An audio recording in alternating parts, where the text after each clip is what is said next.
இன்னைக்கு வந்து ஒரு கவிதை படிக்கிறேன் பாருங்க. எங்கு திரும்பினாலும் கிசுகிசுக்களும் கேலி கூத்துகளும் நிரம்பி வழிவதைக் கண்டு பிரியமானவர்களிடம் சென்றேன். அங்கு எண்ணெய் எரித்து குளிர் காய்ந்து கொண்டிருக்கிறார்கள். என்ன சொல்ல முடியும்? ஒன்னும் சொல்றதுக்கு இல்ல. ஒத்துக்கிட மனசு இல்லைனாலும் அதுதான் நெசம்.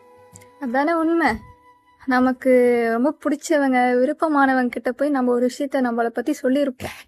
ஆனா அவங்க மத்தவங்க கிட்ட பேசுறதுக்கு நம்ம தான் தலைப்பாவே மாறி இருப்போம் அப்படின்னு அது தெரியும் போது, தலைப்பா மாறி இருக்கோம் அந்த இடத்துல, அது தெரியும் போது ரொம்ப மன வருத்தமா இருக்குது ஐயா. அது மாதிரி பண்ணாதீங்க ஐயா, அது கஷ்டமா இருக்கு. நான் உங்களை நம்பி சொன்னேன், நீங்க அந்த டாபிக்கை வச்சு நீங்க மத்தவங்க கிட்ட அதை சொல்லி சிரிக்கிறீங்க பாத்தீங்களா, கஷ்டமா இருக்கு, பண்ணாதீங்க. இந்த புத்தகத்தோட பேர் முகவரியற்ற முகமூடி. எழுத்தாளர் பெயர் பாலா. இன்னைக்கு ஒரு கவிதை படிக்கிறேன் பாருங்க.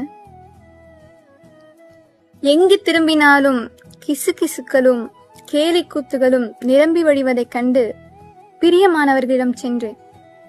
அங்கு எண்ணெய் எரித்து குளிர் காய்ந்து கொண்டிருக்கிறார்கள். என்ன சொல்ல முடியும்? ஒன்னும் சொல்றதுக்கு இல்ல. ஒத்துக்கிட மனசு இல்லைனாலும் அதுதான் நெசம். அதானே உண்மை.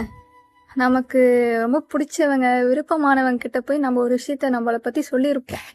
ஆனா அவங்க மத்தவங்க கிட்ட பேசுறதுக்கு நம்ம தான் தலைப்பாவே மாறி இருப்போம் அப்படின்னு அது தெரியும் போது, தலைப்பா மாறி இருக்கோம் அந்த இடத்துல, அது தெரியும் போது ரொம்ப மன வருத்தமா இருக்குது ஐயா. அது மாதிரி பண்ணாதீங்க ஐயா, அது கஷ்டமா இருக்கு.